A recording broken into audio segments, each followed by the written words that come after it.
This lesson pulls together several elements from the previous lessons to create an applet that displays leaves falling down to the bottom of the window and blowing away.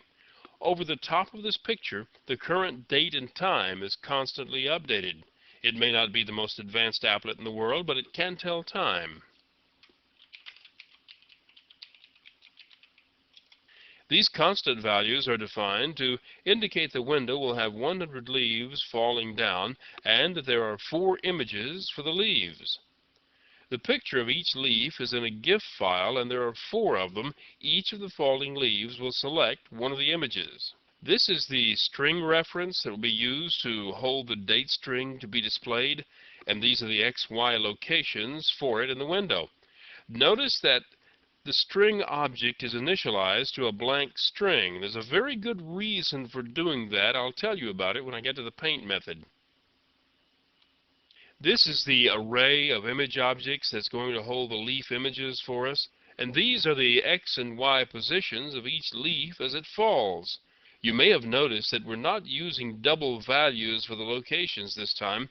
That's because it isn't necessary to have smooth motion. As each leaf comes down and blows away, we actually jiggle it a little. Here we select a nice font for displaying the time and date, and right here we set a bottom value. This value is compared against the Y position of a falling leaf, so we can determine when it reaches the bottom of the window. The leaf images are 20 pixels tall, so if a leaf is inside 18 pixels from the bottom of the window, we quit making it fall. We load the leaf images from the server and store them in this array. We add each one to the media tracker and we wait for all of them to load.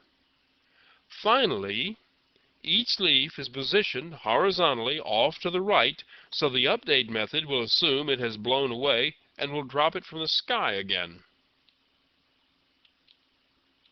This for loop in the update method moves each leaf in the array to its next position. A leaf can be treated in one of 3 ways. If the leaf has been completely blown out of the window and is off stage right, we set both its X and Y values so it'll drop from the sky again. Vertically, it's placed out of sight at a random distance above the window. Horizontally, it's placed randomly between the 2 sides. Actually, it may be placed a bit to the left of the window because the leaves blow over to the right, and if none ever went all the way over to the left, the lower left end of the window wouldn't have a leaf. You'll see what I mean when you see the applet run. Now this else-if combination in the syntax can be used if you have more than 2 options to choose from. This isn't any kind of special structure or anything. It's just a consequence of the natural syntax of Java. I kind of like this else-if form, so I tend to use it a lot. Here, if the leaf has fallen to the bottom of the window, the horizontal position is adjusted somewhere between 0 and 2 pixels to the right. Using a different value each time adds to the jerky movements, and that adds to the charm of the applet. The vertical position is moved up or down 1 pixel, or it is left where it is. This is also for the purpose of adding jiggle. If neither of the 2 previous cases were true, then this must be one of our falling leaves. The horizontal position is changed to the right by as much as 2 pixels, or it may be left where it is. The vertical position is increased by 1 pixel, causing the leaves to all fall at an even speed, but they wiggle a bit while they do it.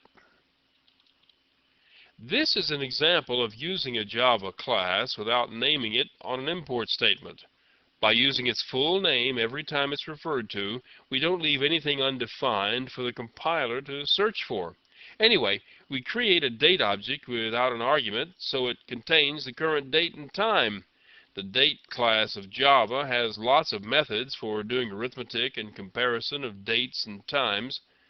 It keeps time to the nearest millisecond and has a range of several thousand years in both directions from where we are right now. We don't have to worry about another Y2K problem for quite a while, probably until the year 10,000, when they find that COBOL needs another digit. Just like any other object, the date object can be converted to a string by calling the toString method. This string is the one that we want to display. Using a font metrics object, we calculate the X and Y positions required to center the string in the window. In the paint method, this loop paints each of the images in its current XY position. This line of code is used to select the image to be used for each leaf. There are a lot more leaves than there are images, so the index into the array of X and Y leaf location is divided by the number of images, and the remainder is used as the index into the array of images. This is the modulo operator that we talked about earlier, and it seems to come in handy in the darndest places. Here the color and the font are set for the string, and the string is drawn on top of everything else in the window. It could have been drawn earlier and the leaves would fall in front of it, or you could even draw some of the leaves before it and some after it, and some of the leaves would go behind and some in front. Anyway, I mentioned at the beginning that it was necessary to initialize the banner string. The reason for that is the web browser may call the paint method before you're ready for it. If, when you spawn a thread to do the animation, the web browser decides to make a direct call to paint first, a null string here would give you a problem. This happens a lot with threads being asynchronous. Just remember this: the paint method should always be ready because it can be called at any time after init, even before start. Never trust a web browser. Program defensively.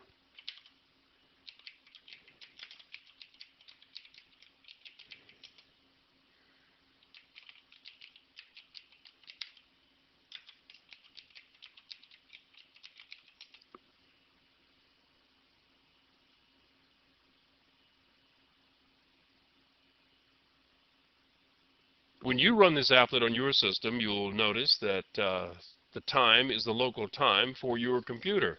I can see by the time here I've missed lunch, so I've got to go.